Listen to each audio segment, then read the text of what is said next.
I really did try with Silent Hill F, people, proper gave it a go, and I've seen the glowing reviews flying about, and coming straight off the excellent Kronos, I was hungry for another horror fix, especially one flying that Silent Hill banner. Now don't get me wrong, Resident Evil might be the king of horror franchises, but I'd say Silent Hill was the darker, more atmospheric beast. Creepy, unsettling as hell, and the kind of game that had you checking your pants for brown stuff at regular intervals. So, why am I puzzled by the gameplay, groaning at the daft story beats, and getting wound up at the performance hiccups? I was left asking an even bigger question: does this even deserve the Silent Hill name? So, put the kettle on, grab a cuppa, and let's wander through the fog together in today's review. Now, before I start ripping into it, credit where it's due, there's a lot to admire in Silent Hill F. First off, the setting. We're whisked back to 1960s Japan, creeping through an old town, dilapidated schools, and rice fields that are hiding more than just frogs and mud. It's wonderfully eerie at times, and for me personally, I can't get enough of Japanese culture in video games and wish, frankly, that we got transported here more often. The story at least starts strong. You're dropped into the shoes of Hinako, a schoolgirl of course, full school uniform and all, because we've got to lean into that quirky Japanese culture. At home, she's stuck with a miserable old git who hates her guts, so off she trots to hang about with her mates, and naturally, that's when the nightmare begins. Now, to be fair, Silent Hill F deserves credit here. Curiosity, trust, betrayal, it's all wrapped up in that classic Silent Hill fog where nothing ever truly is clear until the curtains drop right at its conclusion, and thematically the conclusion actually worked for me. I'm not going to spoil it here, but it does try to land a much bigger point. The problem is the gameplay doesn't carry the same weight. The spookiness sits on the surface, never digging deep, and before long you're not playing an eerie survival tale, you're running marathons from point A to point B while praying you don't get sucker punched on the way by some cheap jump scare from hiding monsters. So I won't mince my words here and just say how it is. But the combat is a dog's dinner. It's clunky, it's awkward, and it's about as much fun as wrestling a wasp's nest. I honestly don't get the praise that some folks are throwing at it. For me, it's frustrating, unrewarding, and kills the tension stone dead. And that's the real issue for me, because instead of letting that Silent Hill dread simmer underneath that we all know and love, this game insists on hurling wave after wave of enemies at you on your travels. You're never alone long enough for the horror to breathe. But let me slow down a bit here and actually break some of this down further. First up, it's all melee. Bold choice, and one I'll give them credit for. Done right, getting up close and personal with nasties about can proper crank up the tension. Sadly though, it's more slapstick than sinister. Your schoolgirl protagonist, for example, can grab a steel pipe and swing it about like Hacksaw Jim Duggan on some sort of sugar rush. And just as you're getting the hang of it, the weapon will degrade and break down. But fear not, my pedigree chums, because you could either find a new one or, and this bit killed me, you'll need to repair them on the fly with the random toolkits scattered about like some sort of Home Depot. Our heroine suddenly transforms into a part-time welder, fixing busted pipes with a screwdriver while demons nip at her ankles. And trust me, yes, this is only the beginning of my rant here. You see, you've got this tiny stamina bar, swing a few times and suddenly she's bent over panting like Riley Reid on an encore. Couple more swings and she just stands there wheezing while the monsters line up for a little turn. And here's the daft bit: stamina magically resets the second no enemies are in sight. So exploring the world, infinite energy. Fighting for your life, she's one jog away from a coronary. It's a bit of a continuity nightmare, that one, and I wish they just took a stance one way or the other.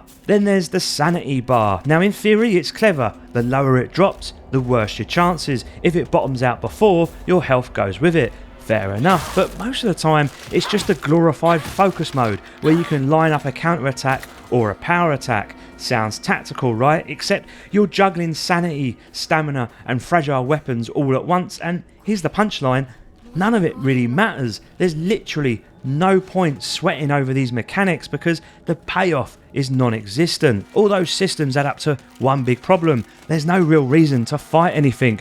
No weapon drops, no health, no upgrades, nothing. So why even bother swinging when you can just leg it past half the encounters? The game sort of encourages this, which I would be down for if it was a little bit stealthy along the way, but the issue then comes to the AI. It's thicker than two short planks. Half the time you can just stand there in focus mode waiting for a counter, and the other half you're running around in circles while they flower about like a drunk uncle at a wedding. Now real quick, if you're enjoying this review, do me a favour, hit the sub and like button, and if you fancy going one further, check out the channel membership. It always keeps my kettle boiling while I dive more into these horror oddities. Now, as for the monster design, they look fantastic. Proper grotesque, like walking abortions, but when they pose about as much threat as a wet paper bag, the fear evaporates. The only moments that really got my blood up were the boss fights. Each one has its own little routine to suss out, and for a brief spell the combat actually feels tense here.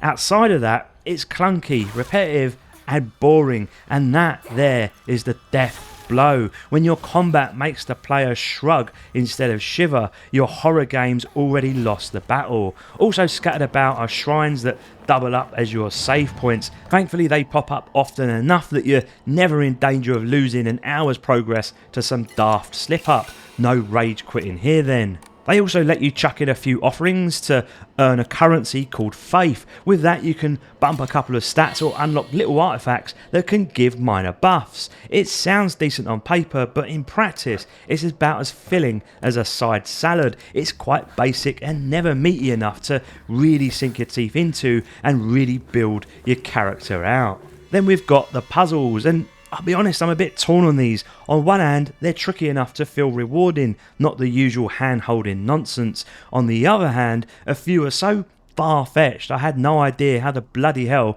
I actually solved them. There's a scarecrow section that I won't spoil, but let's just say I stared at it for ages, tried every logical approach, and somehow I still stumbled into the right answer. It could just be me being thick, but it left me more baffled than satisfied. And just when you think the brain teasers might elevate things, the story beats drag it back down. Find this statue, find this key, the usual fetch horror quest filler, and the irony, half the time, it's laughable. One section has you hunting down a key to open a gate that's barely 5 feet tall. Meanwhile, we've been swinging pipes, spears, and taking on monsters the size of an aborted kaiju. But this dainty little garden gate, nah mate, that is impenetrable.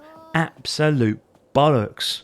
Now onto the graphics, and once again I'm split, because for the newcomers, we at Cockney Gamer always run these reviews at 4K max settings, RTX 5090, 64GB of RAM, solid Intel chip, all that nonsense. So if a game has got the goods, we'll make sure that it shows up. And the first hurdle, well, the thing kept crashing on me. A bit of digging and a fresh Nvidia driver reinstall seemed to sort out that hiccup. What it didn't fix though were the endless micro stutters, half-loaded textures on certain assets, and random FPS drops. Cutscenes were particularly jarring when they are locked in to a constant 30 FPS. At one point I genuinely thought the visual glitches were part of the game, like some clever sanity effect that was going on, but no, just sloppy coding. There was also some weird visual artifacts in that I noticed in the foreground on certain scenes. Now these visual glitches happen far more often than I'd like, and while I've no doubt patches will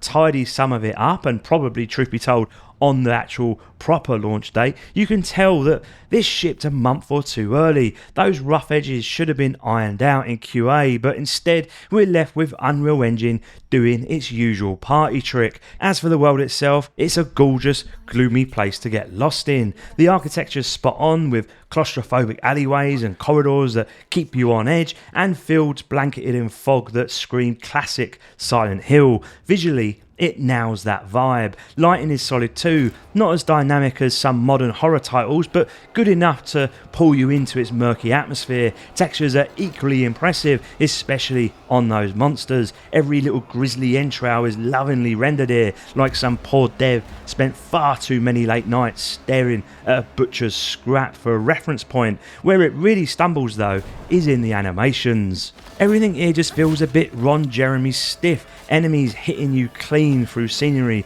your character running about like she's got an acorn lodged up her arsehole, and as detailed as the world looks, it's hollow underneath. Nothing breaks or interacts with you. Even the laundry hanging on a line acts as an impenetrable wall. Nothing yanks you out at the moment quicker than being defeated by a pair of trousers. But issues aside, it's a strong looking game, just one that moves with all the grace of a mannequin on wheels.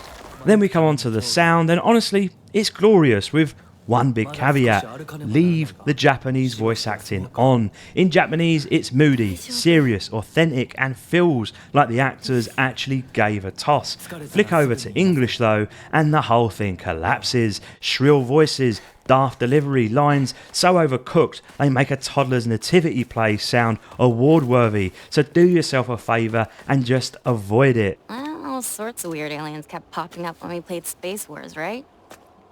Hinako, has anyone ever told you that when you talk to Shu, you sound kinda manly? Sound effects, on the other hand, are top drawer. Enemies sound far more terrifying than they ever look. Guttural screeches, those sickly gurgles, all enough to make your skin crawl. The ambience works wonders too. Little distant metal clanks, the faint hum of strings, it all adds to the immersion and dread. And when that musical score does kick in proper, it's used sparingly but to brutal effects. Full-on horror that sells the moment and the world around it. Audio-wise, this is first-class stuff. So Silent Hill F then. A tricky one this, because I know a lot of what I've said is going to sound negative, and I can already hear the usual chorus. Oh Reggie, just hating for clicks again. Truth is, after 3.5 decades of chewing through a load of games, I just know what clicks with me personally. And well, this ain't it. There's nothing here that feels new or clever, nothing that hasn't been done before but much sharper elsewhere. As a package, sure, it's serviceable, a decent enough slugfest if you grab it cheap.